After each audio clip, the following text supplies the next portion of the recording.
amigos y amigas, hoy está con nosotros en nuestra entrevista principal el doctor Manuel Núñez, historiador, escritor, y es el que ha manejado mejor el tema haitiano y ha escrito y ha investigado. Le damos una cordial bienvenida. Muchas gracias, muchas gracias. Buen día, bienvenido. Doctor, qué bueno que usted está por aquí en este momento sí. que tenemos tanto conflicto y está la situación de Haití tan confusa. Y muchas de las cosas que él ha escrito se han dado. Yo le quiero hacer una pregunta. ¿Qué hacer con Haití? Mira, es difícil planificar qué hacer con Haití porque Haití es un país soberano. O sea, nosotros no tenemos ningún tipo de incumbencia en lo que son los asuntos internos de Haití. Ahora bien, Haití es un problema continental y también es un problema de la República Dominicana. ¿Por qué es un problema continental? Porque bueno, en Haití el Estado ha muerto. Es un nuevo dato que ha llegado hasta nuestros días. Es que el Estado haitiano desapareció. ¿Y cómo opera? No hay Estado. No opera nada. El Estado es un organismo terapéutico que tienen las naciones, ¿verdad?, que provee de servicios, educación, salud, Formado por instituciones. Salud, educación, el derecho al gobierno Seguridad. propio, el monopolio de la violencia, monopolio de la fuerza, polo de autoridad y reconocimiento internacional. Lo único que tiene el Estado haitiano actualmente es el reconocimiento internacional, pero no tiene control del espacio marítimo. Las bandas pueden negociar con el narcotráfico perfectamente, no tiene control del espacio aéreo, las naves llegadas de Colombia pueden depositar droga, igualmente la delincuencia internacional puede operar libremente, no tiene control del espacio terrestre porque una parte de la policía ha pasado a formar parte de las bandas, no tiene un polo de autoridad porque la autoridad la representan las distintas bandas que tienen el monopolio de la violencia y que son ahora mismo el polo de autoridad que hay allí. Entonces el Estado no existe. O sea, no hay Estado. No hay Estado, pues evidentemente tú tienes una gran cantidad de la población haitiana que vive en los gimnasios, en la calle, porque han tenido que desplazarse, la cantidad de violaciones de niñas, de mujeres, por estas bandas que han hecho todo tipo de exacciones a la población, es muy grande, y eso evidentemente hay un grupo de personas, ¿verdad?, que son una especie de figurantes, un decorado, que se supone que son los gobernantes, ¿no?, el primer ministro y su gabinete, pero no mandan en ningún sitio porque no tienen ningún tipo de... una situación de esa naturaleza, con una frontera porosa de 370 kilómetros de sur a norte, 92 kilómetros de sur a norte, yo le pregunto a usted, ¿qué puede hacer el Estado Dominicano para controlar esa inmigración? Porque no va a poner un guardia cada 10 metros. ¿El muro es factible?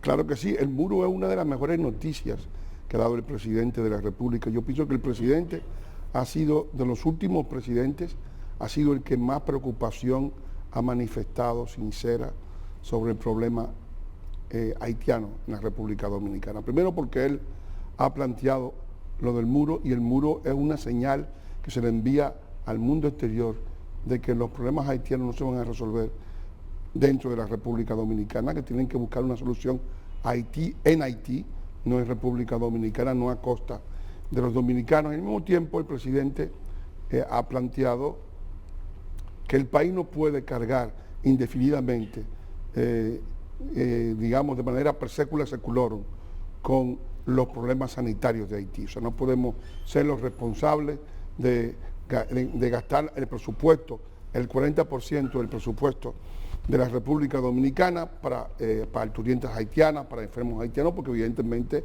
sería privar a los dominicanos de esos servicios que son realmente precarios también en la República Dominicana. Sin embargo, conociendo ya y la exposición que usted hace de un Estado fallido que es Haití, ¿cuál es el futuro que le espera a los haitianos y si este podría afectar o beneficiar? Ya nosotros sabemos que nos afecta a la República Dominicana de acuerdo a cómo pueda solucionarse esta situación. Ya los haitianos llegaron al futuro. El futuro es, cuando un Estado desaparece, el futuro es el caos. Yo he dicho que en el caso haitiano digamos, lo que estamos viviendo ahora es el proceso de somalización. Cuando desaparece el Estado, vienen las bandas, que son las que controlan el espacio. Las bandas viven de la piratería, del secuestro, del pago de peajes, del narcotráfico, de la extorsión, de los asaltos, de los saqueos, es decir, de un montón de actividades delictivas que le permiten enriquecerse y pagar a sus miembros, ¿no? Entonces, son ellas las que están, digamos, ahora mismo en el tapete.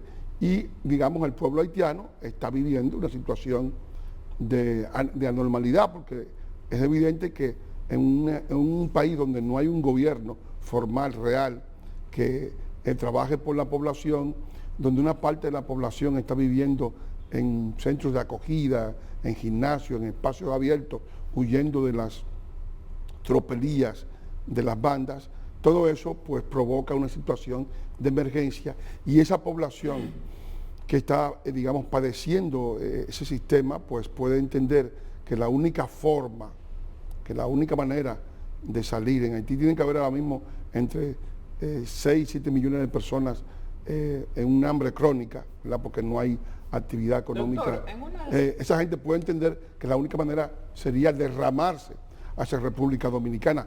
Si eso ocurre, que es una posibilidad, si eso ocurre, ¿verdad? Lo primero que ocurriría sería un choque entre nuestras fuerzas que están, digamos, para defender el territorio nacional y para impedir que una avalancha humana, un alud humano entre. Pero si hay incidentes y hay roces, pues evidentemente perderíamos la temporada turística de este año, el año próximo y el año próximo también. Y eso, ¿qué haría para el país? Bueno, se perderían 8.000 o 9.000 millones de dólares, bajaría la moneda, se derrumbaría la economía y estaríamos entrando en barrena. Doctor, a nivel internacional, en otros lugares se ha aplicado algunos tipos de medidas. Solución al caso haitiano. Fideicomiso internacional desde ese punto de vista y fuerza multinacional hasta que termine ese fideicomiso. Bueno, lo primero, la solución es que para poder restablecer cualquier solución en Haití, solución viable, ¿verdad?, de reconstrucción del país, lo primero que tiene que producirse es una intervención internacional para destruir el poder de las bandas, porque son ya que tienen el poder ahora mismo. Es decir, sí, hay que tener un polo de autoridad distinto al polo de autoridad del caos que opera allí. Entonces, una vez que se tiene ese polo de autoridad, se podría imaginar entonces que un fideicomiso, que un gobierno internacional empeñado en reconstruir el país. Hasta que se establecen las instituciones. Pero Manuel, tú tienes ahora la posición de los Estados Unidos que dice, no, Haití que resuelva su problema. Nosotros no vamos a meternos en eso. Bueno, nosotros no somos Estados Unidos, nosotros somos un pequeño país. Estados Unidos es la mayor potencia del mundo. Es el polo de autoridad de la humanidad en estos momentos, ¿no? Ellos son los únicos que pueden actuar fuera de su frontera con un cierto grado de legitimidad mundial. Nosotros somos un pequeño país que estamos compartiendo la isla con el país más pobre del continente, con mayores problemas, y estamos padeciendo las consecuencias. Somos, además de todos los países del Caribe, somos el país donde mejor se vive, la República Dominicana. Si ustedes se fijan, por ejemplo, de Puerto Rico han emigrado casi 4 millones de personas en los últimos 5 años, de Venezuela han emigrado 5 millones de personas, el país ha entrado directamente en barrena con este gobierno de Maduro y luego el anterior de Chávez.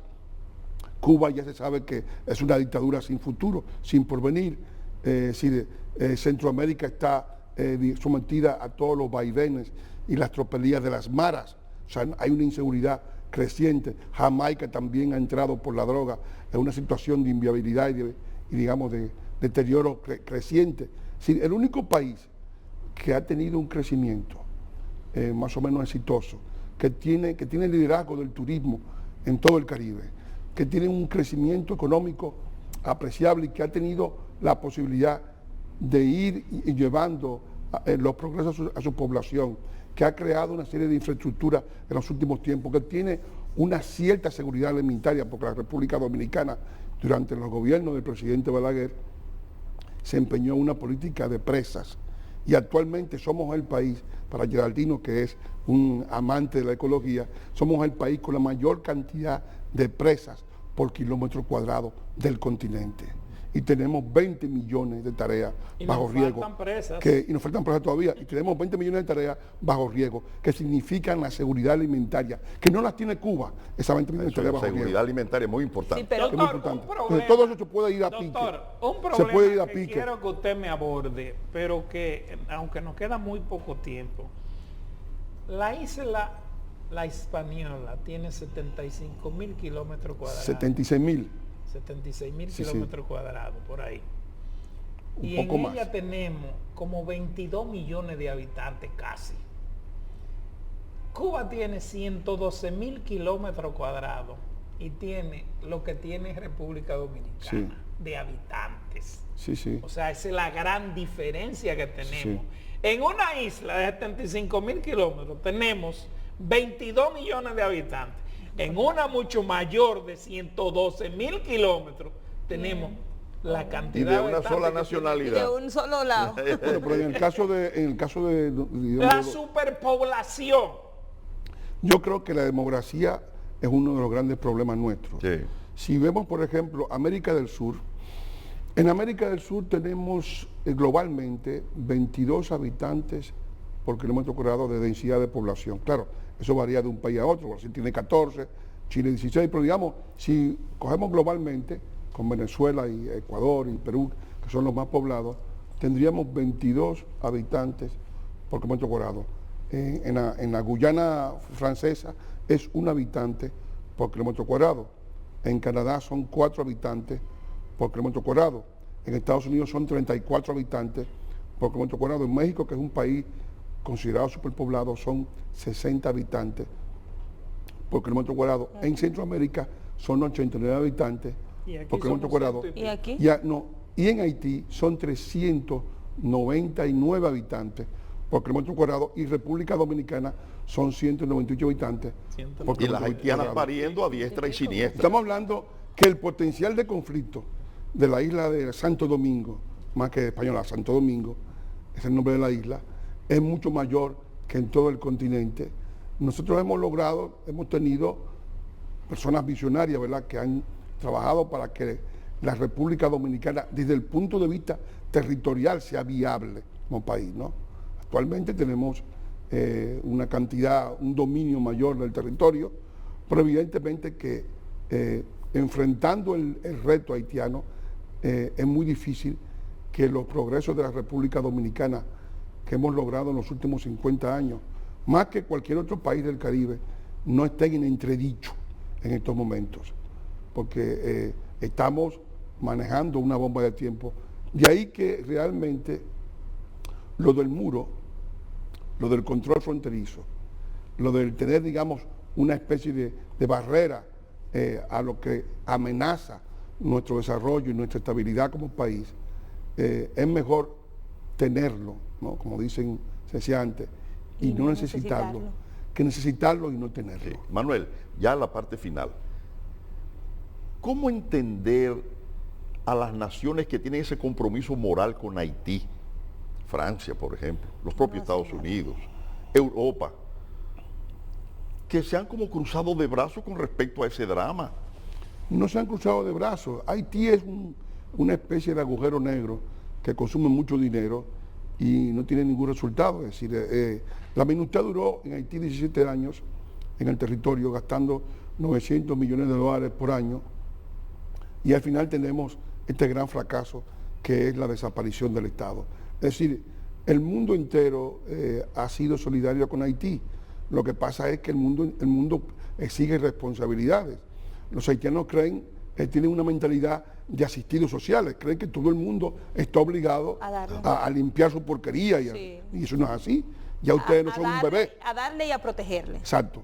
Ya ustedes no son un bebé, son un país adulto y son una nación reconocida en las Naciones Unidas. O sea que evidentemente no puede el mundo todo el tiempo cargar, porque el mundo está lleno de problemas. Hay problemas en todo el mundo, en toda parte del mundo se cuecen habas, no es decir, o sea, como se dice, ¿no? O sea, es evidente que no podemos pensar que el mundo está pendiente de Haití. Haití ha sido importante cuando hay una gran catástrofe, porque ellos son los commodities de los haitianos. O cuando existía la Guerra Fría, que era también parte de un punto de transición. Exacto, pues bueno, ya ni siquiera eso, es decir, los commodities de los haitianos son las grandes catástrofes, un gran terremoto. Ese planteamiento es terrible. 100.000 muertos, no, porque con eso, cuando tú tienes 200.000 muertos, 90.000 muertos del cólera, es decir, o 100.000 muertos de un ciclón. Entonces recibe mucha ayuda y mucho pasas el cepillo, como ocurre en la iglesia, ¿verdad? Para recolectar y para pedir, pero entonces tienes que aprovechar para reconstruir y para tratar de mejorar las cosas. No tratar de robarte la ayuda, como ha ocurrido. Entonces, nadie es responsable de eso. Doctor Manuel Núñez, es un drama. Tiene que venir más temprano. Acabó el tiempo, vamos a tener que invitarlo para otra entrevista. Pero gracias por conversar con nosotros. De verdad. Lamentablemente yo quería seguir conversando con ustedes. Y nosotros también. Y nosotros ha sido demasiado corto. Vuelva pronto la semana que viene. Se ha quedado todo en el tintero. Señora